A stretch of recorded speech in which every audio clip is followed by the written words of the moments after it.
దైవ మర్మములు అక్టోబర్ 23.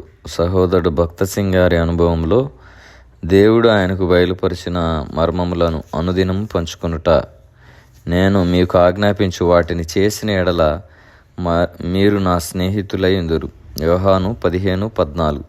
దేవుని స్నేహితులను ఆధిక్యత మనకున్నది. ఆయన స్నేహితులముగా నుండుట ఎంత గొప్ప ఘనత ఊహించుము. ప్రభువు తనంతట తానే మనతో మాట్లాడుటకు వచ్చును. ఇట్టి ఆధిక్యతకు యోగ్యుల మగుటకు మొదట మనము పరీక్షించబడి అంగీకరించబడవలను. ఆదికాండము 18:19లో తన తరువాత తన పిల్లలను తన ఇంటి వారును నీతి న్యాయములు జరిగించుచు యెహోవా మార్గమును గైకొనుటకు అతడు వారికి ఆజ్ఞాపించినట్లు నేను అతని ఎరిగి ఉన్నాను అని దేవుడు పలికెను. కనుక అతడు నమ్మకముగా తన కుటుంబం అంతటికి దేవుని వర్తమానమును మందించుచుండుటను దేవుడు గమనించుచుండెను. ప్రతి కుటుంబము క్రమముగా అనుదినము కుటుంబ ప్రార్థన కలిగి ఉండవలను.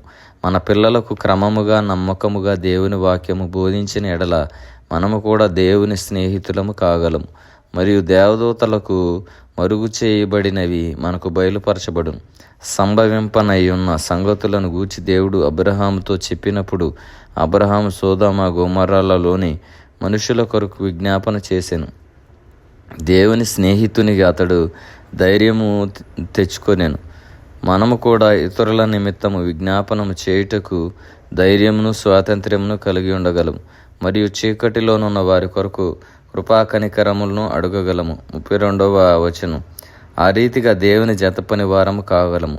దేవుడు లోతు యొద్దకు వెళ్ళలేదు, కానీ లోతు నిమిత్తము అతని భార్య పిల్లల నిమిత్తము అబ్రహాము విజ్ఞాపన చేసినందున వారిని హెచ్చరించుటకు తన దూతలను పంపెను.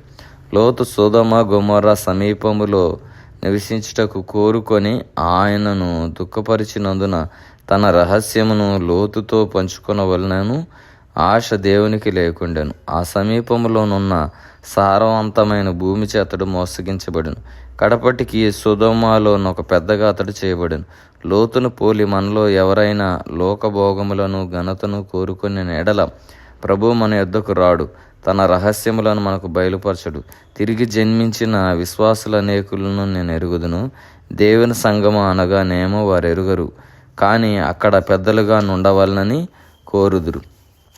మరియు దేవుని ప్రజల యొక్క సహవాసమును తృణీకరించుచుందురు, పెద్దలుగా గౌరవించబడగోరుదురు. మరియు నామకార్థ క్రైస్తవులు వారిని ఆహ్వానించుటకు సిద్ధముగా నుందురు. అగ్ని నుండి వారు తప్పించబడుదురు, కానీ వారు చేసినదంతయు కొయ్యకాలు కర్ర గడ్డివలె నుండి కాల్చివేయబడు. దేవుని వాగ్దానం కంటే ఈ లోక సంగతులు మనకు ఎక్కువగా నుండకుండునట్లు హెచ్చరిక పొందుదము.